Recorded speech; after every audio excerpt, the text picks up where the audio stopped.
all the digital art that exploded in 2021, 2022 on Ethereum, actually the NFT was not even on the blockchain, it was just a digital certificate that was pointing to something, to the blockchain, right? And it made me thinking really, what legacy are we gonna have from all the NFT projects that came out a couple of years ago? Probably nothing. If we care about Bitcoin and we want to keep it secure, you really need to either double the Bitcoin price or see a lot more transactions usage, because there's two ways that miners get rewarded for securing Bitcoin, for basically burning energy, is from the block reward, which is halved every 4 years, and from transaction fees.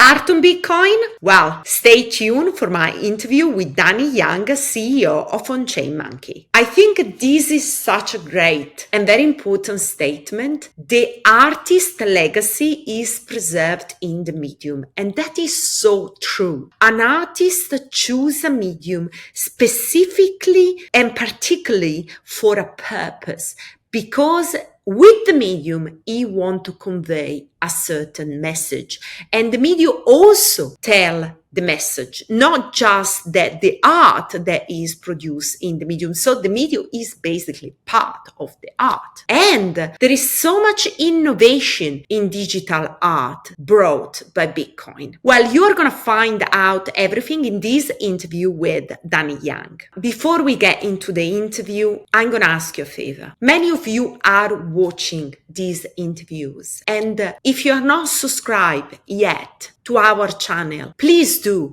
Be part of our community, engage with us, send us feedback, comment on the video, follow us on social media. I really need your support to grow the channel and build a community of like-minded, smart and cool financial foxes to do more with the channel and also offline. I have got a great plan with our Financial Fox Club, and I really need you to come join the journey, come on with us, and start just with a simple click to subscribe to our channel and stay up to date with our news as we are launching the Financial Fox Club. Remember that all the content on the channel is for informational purposes. We don't give any financial advice, and any investment decision that you make, especially when it comes down to cryptocurrency, you need to remember that it's very risky. The space is highly volatile. You can lose all the money that you put in. So make sure that you do your own research, keep an edge, but also pay attention to the due diligence that you do, because it's your responsibility and it's your money at stake. Hi, Danny. How are you? Good. Good morning. Yeah, it's brilliant to have you on the show. Happy New Year as well. Happy New Year. So I was really looking forward to this interview because you are one of, the key personality in the ordinal space, and you wrote a very interesting articles also for Bitcoin magazine that I encourage anybody that want to know more about ordinals, want to also know about the OnChainMonkey collection, but really understand what Bitcoin is bringing to NFT to read the piece. And I'm sure that we can go more into details later, but perhaps we could start taking a step back before getting into the ordinal space. What were you doing? What have you been busy with? Well, I've been busy with, I guess, the crypto space for many years, more than 10 years now. But before that, my background is technology, but also many years ago, I studied physics. So I like to think of things from kind of a first principles point of view. And then I did computer science. I got my computer science PhD at Stanford. And I worked in the tech and the kind of startup entrepreneur space for many years before I got into Bitcoin too. I guess you could say when I was doing grad school, it was during the dot-com boom, and I was in Silicon Valley at the time. So I got to see basically huge growth in value, and also the crash after that, right? And that has been much bigger than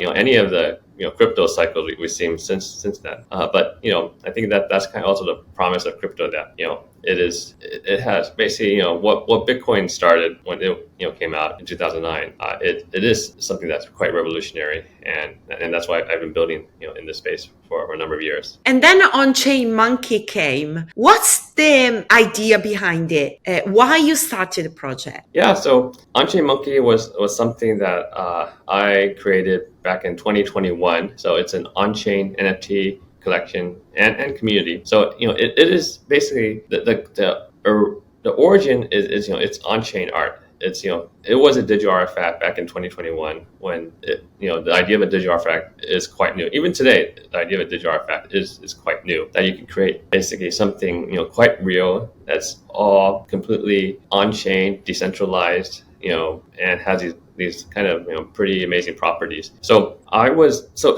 even way before 2021, I started building community around Bitcoin back in 2013. I started a Stanford Bitcoin meetup, and this like crypto and actually pretty much anything in the world works because a community is behind it, a team is behind it, groups of people are behind, they work together, and crypto has also that power to really incentivize people working together.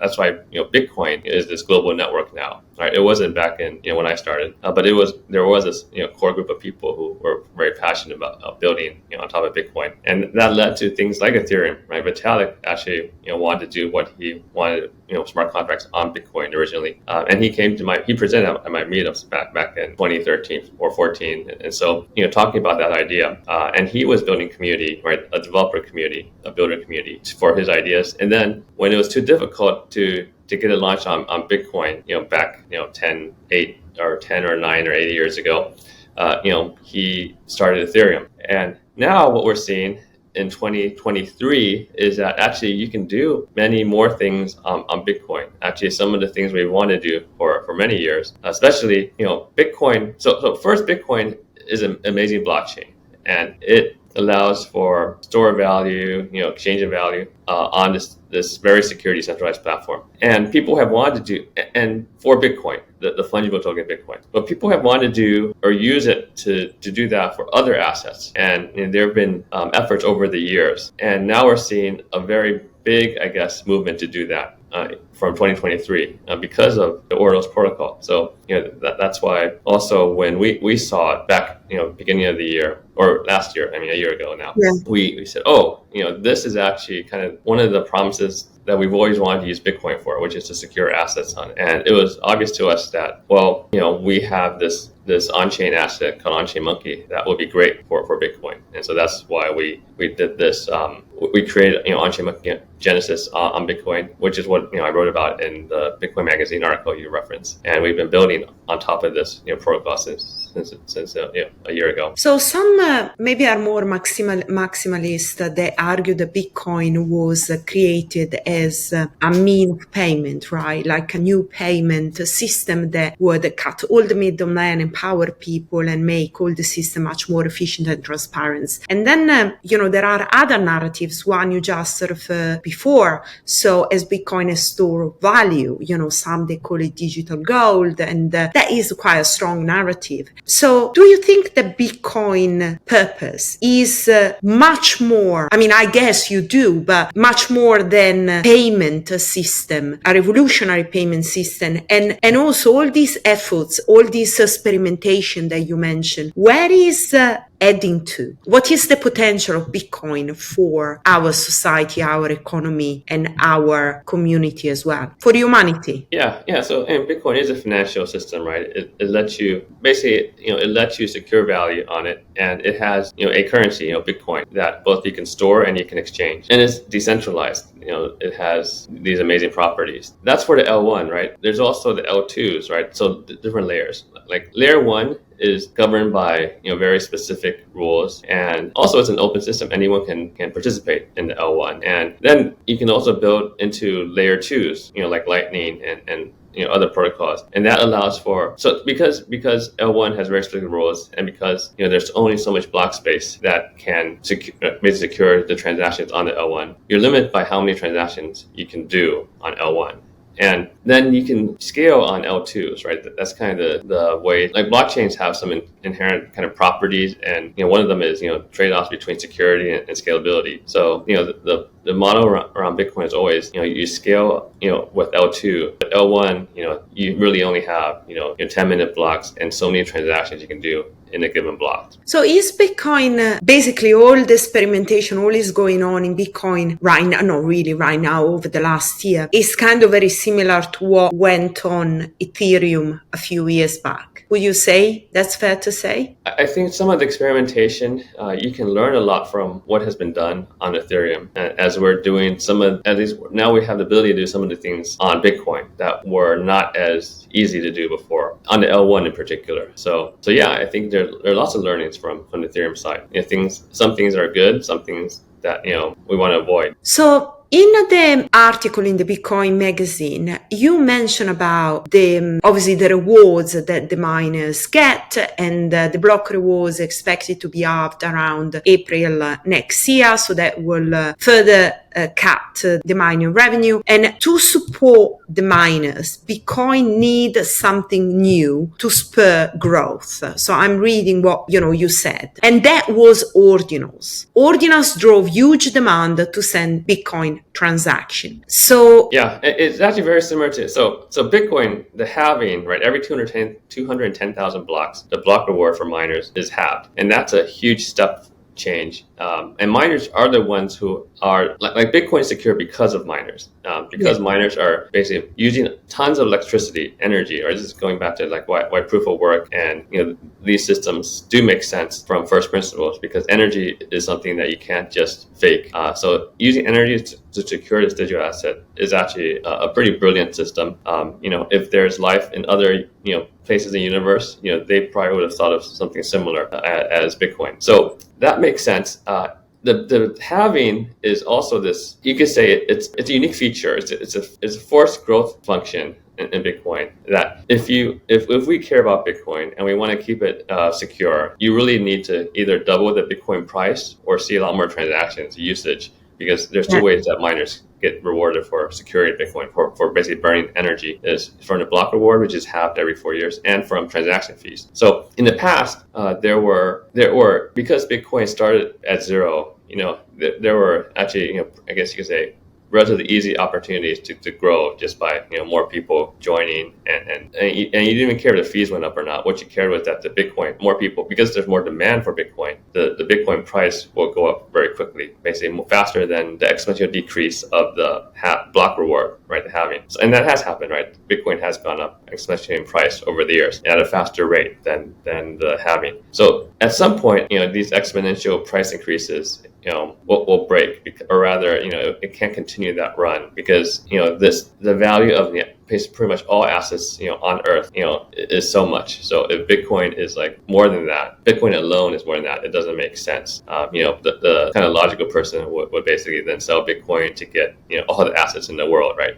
So like basically, that will happen within a few halvings. So, but even now, where the halving, like basically the one coming up in April, will have a kind of as Bitcoin's total market cap goes up, doubling it every 4 years may be harder, right? And security of Bitcoin will be worse if either the miners don't see that happening, or there are no more transaction fees, right? Or transaction costs. So what we're seeing with Ordinals for the first time in many years is suddenly there's a lot more transaction fees. So this is both for securing. So this is good for actually a number of things. Incentives are aligned. This is good for the miners, obviously, but it's also good for Bitcoin, because actually more people are actually using Bitcoin, right?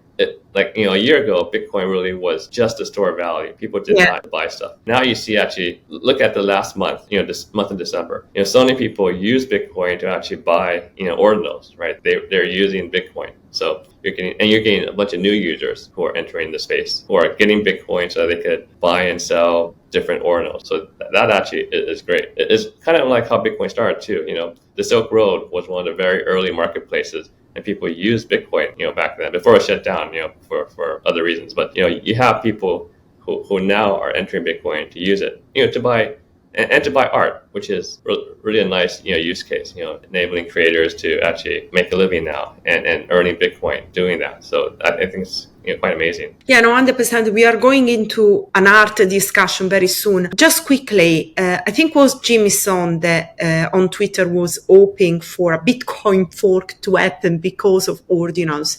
Are you pro a Bitcoin fork or not? Yeah, so this is where if the incentives are aligned, it's actually a great system. So Bitcoin is basically an open network. Anyone can enter and exit at any point in time. Also, anyone can fork at any point in time. Like anyone can basically change the Bitcoin core code and run their own miners and run a different Bitcoin. They can run the Bitcoin that basically blocks all inscriptions, for example. And people have done that, right? So Luke Dash Jr., right? He actually wrote that. Like he wrote the code to basically block all inscriptions. And he tried to, and he runs a mining pool. And he tried to get as many of his friends to join him in that effort, right? He wanted to fork Bitcoin, but people didn't, right? The incentive didn't work out that way. So, and that's what's great about this open decentralized system, is that the incentives are designed so that basically the optimal thing happens for the network. And what we're seeing is that Ordinals is the optimal thing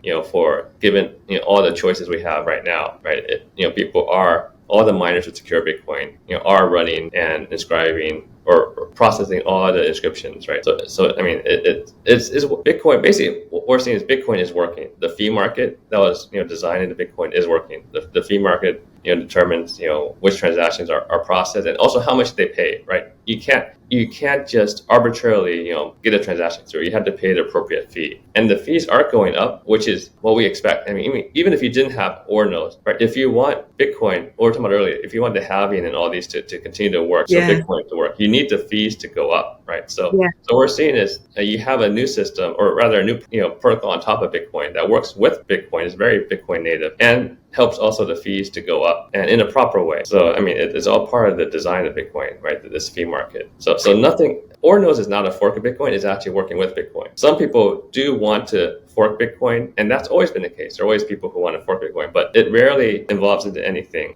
because the incentives are set up so that the thing that makes sense and is most profitable and secure for Bitcoin is what kind of keeps going. Yeah. Okay. So that is a no fork for Ordinals, no Bitcoin fork for Ordinals. Okay. Moving to the art, which I'm very interested, and I was reading your article, and I think something just pops when you said that the artist legacy is preserved in the medium, and I thought that was so true, because as an artist, you carefully choose the medium where you create your art on. Could be, on canvas, could be, an object. There are different medium that you use, because that also the medium communicate part of the art as well, communicate part of the message that the artist want. But at the same time was the legacy aspect that was very interesting and was make me thinking, all the digital art that exploded in, 2021, 2022 on Ethereum. Actually, the NFT was not even on the blockchain, was just a digital certificate that was pointing to something, to the blockchain, right? And it made me thinking, really, what legacy are we going to have from all the NFT projects that came out a couple of years ago? Probably nothing. So back to Bitcoin. Tell me more on how you think Bitcoin as a medium for digital art is bringing innovation to the digital art space. Yeah, absolutely. So digital art has not been around for very long. I mean, it's been around for maybe 50 to less than 100 years. The digital world we're in, and you actually don't know much of the digital art that's been started 50 years ago, right? Because it is hard to preserve digital things because our world is fast changing, and even Bitcoin, right? Bitcoin has been around for less than 20 years. We really don't know what the world will be like 20 years from now. But one of the things that has shown, like Bitcoin is a good bet for something that could be kind of the most secure digital thing and the most secure, for your digital art or any kind of digital artifact. And I think that's what's exciting in what Ordinals, brings, because you're able to basically, secure some sort of digital thing or data, on Bitcoin. And even before Ordinals, people in Bitcoin have been doing that in their own way. Basically, writing, you could say, graffiti on Bitcoin. Even the very very core Bitcoin people, some of them who are maybe against Ordinals now, they did this themselves. And so now we have this protocol that allows anyone to easily do this on Bitcoin. So people have been doing it this last year. And this last year there was basically this. It was very cheap actually to do it on Bitcoin. Throughout this year, even now, like right now, I think this morning the Bitcoin fees are about 100 sats per VByte. When you think about what you're being able to do on this great medium, even 100 sats per VByte is actually very, very cheap. And we'll probably see the fees, kind of base fees or the lowest fees that people are able to basically use Bitcoin for will be probably higher than that soon. Basically, it's a medium that can be very lasting for digital art. And so because it has these properties, right, it is a very valuable medium, and people will want to basically secure their high value assets on there. And it won't the price to secure them should not or will not be cheap, as I was saying, because the fees will go up to be it'll be appropriate for what you're getting, right? You can't get something very valuable for free. No, when people realize the value, right? And that's what people are starting to realize, this year in 2020 or last year in 2023, and slowly in 2024. So and that's where we'll see, the kind of art and the things that are being written as inscriptions on Bitcoin kind of gradually change, because it costs a number of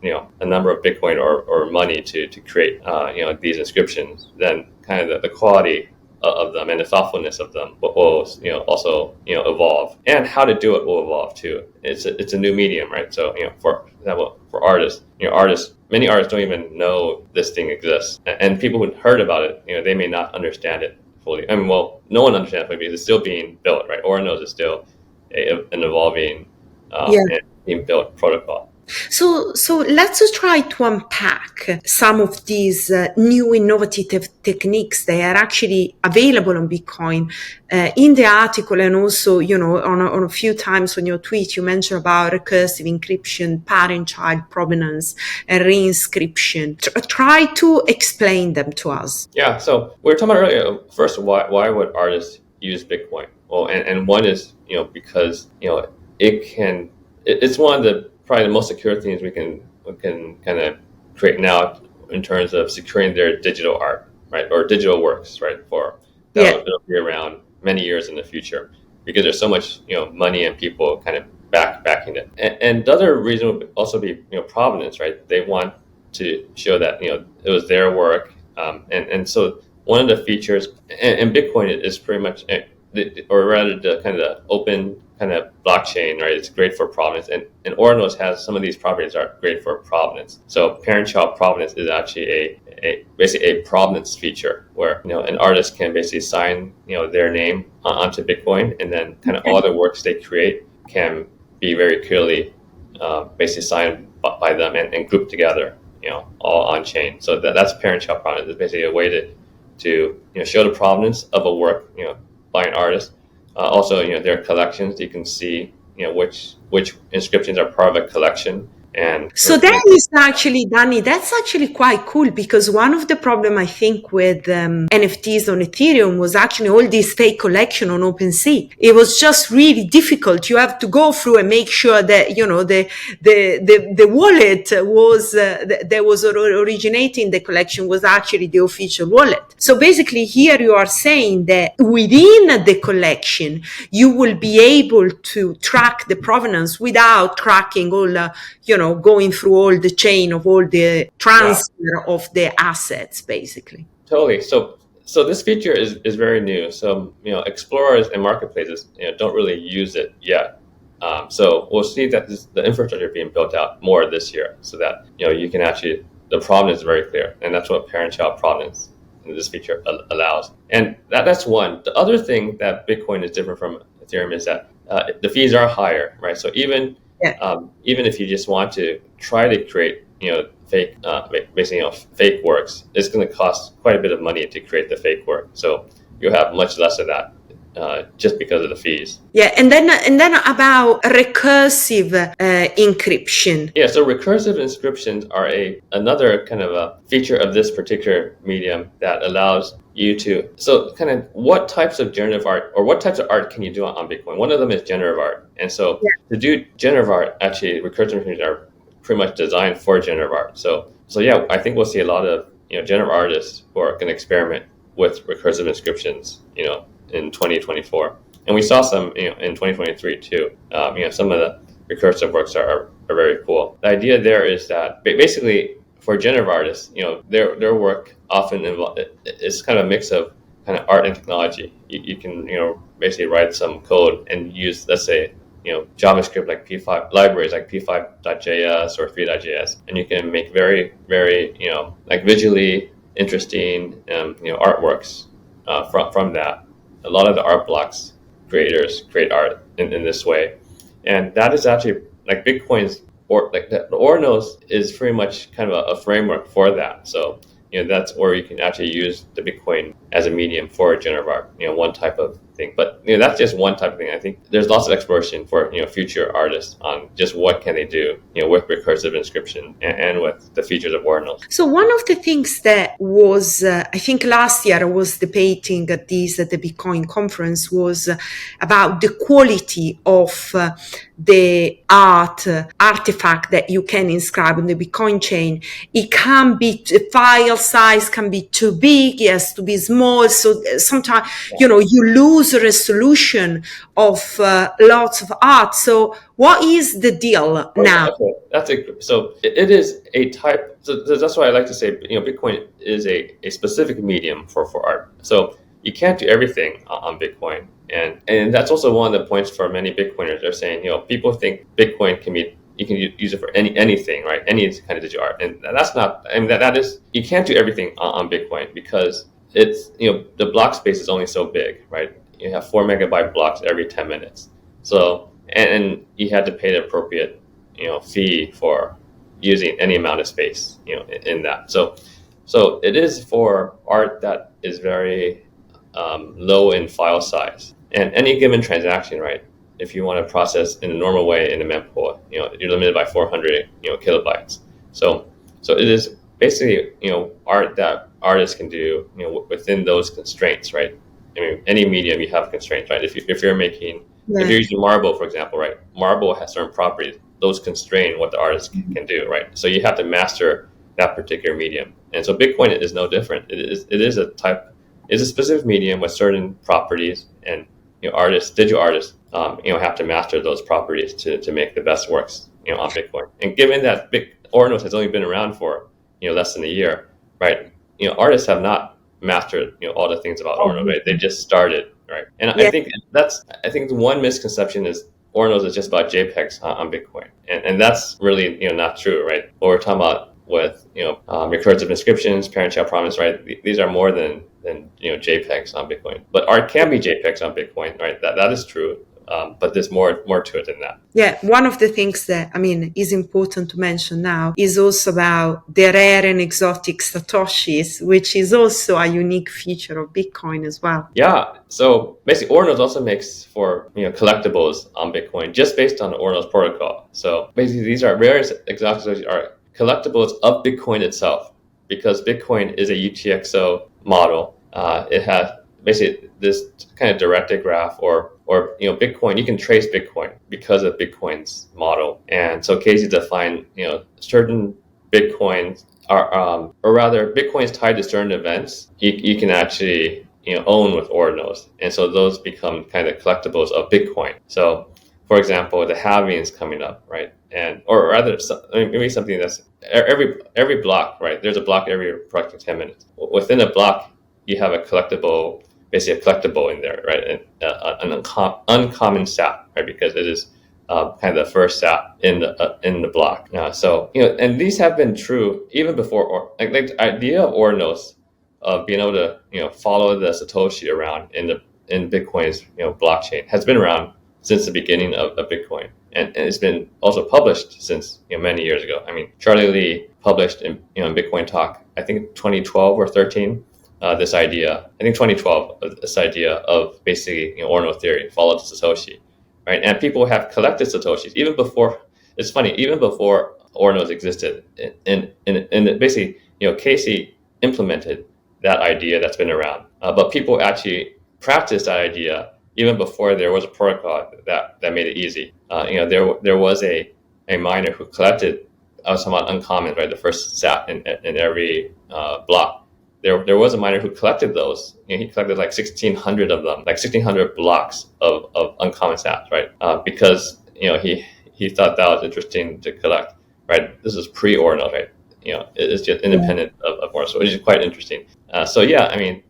KC actually implemented, and he also defined certain sats as these are native to Bitcoin, and it's true because people even collected them before Ordinals before KC even implemented last year. And so that's another aspect that artists can use in this medium Bitcoin, right? Like when you publish or create your work, you can make it on a regular sat or you can make it on uncommon sat.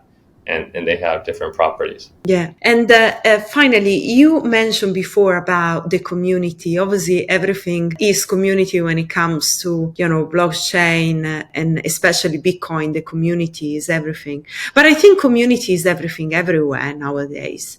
And I wanted to ask you how the community of OnChainMonkey looks like. What are the people that you want or you would like to have in your community, the one, they are passionate about what you are building. Tell me more. Yeah, so when we started OnChainMonkey, 2 years ago, it was about being able to, create positive impact in the world. So, people were attracted, kind of like-minded people around the idea that, crypto is something that, has power to bring people together and also make a positive impact. And so that's what we're about. And when Ordinals, so we were a community before Ordinals, but also when Ordinals came out, and because we're also kind of very much an on-chain kind of crypto builder community, and the kind of transition to Ordinals also was something that our community appreciated, and many of them are building in the Bitcoin Ordinal space now too, because it's quite interesting. So yeah, it's folks who are building, also trying to make a positive, also trying to educate. I think your podcast about educating people about the opportunities is great, and what's happening and what's significant. So those are also part of our community. Brilliant. Danny, thank you so much for coming on the show. And anybody that would like to check out your collection, where should they go? Where they can find these monkeys? Yeah, so we have a Twitter account, OnChainMonkey. You can follow that, and we'll have. And if you're interested in on-chain art and basically art on Bitcoin, we also have a marketplace called Osura, OSURA. Also coming up, and so this is Q1 of 2024. Alexei Andre, who's a well-known generative artist. Yes. He launched the friendship bracelet. So, and he tweeted yesterday. If you look at his tweet from yesterday or on OnChainMonkey, right? He's been working on a generative art collection that will be launching soon on Ordinals, his first Ordinal collection. So that is coming out, in Q1 this year. Brilliant. Fantastic. Danny, thank you for coming on the show, and I hope to see you soon. Yeah, great being here and great chatting.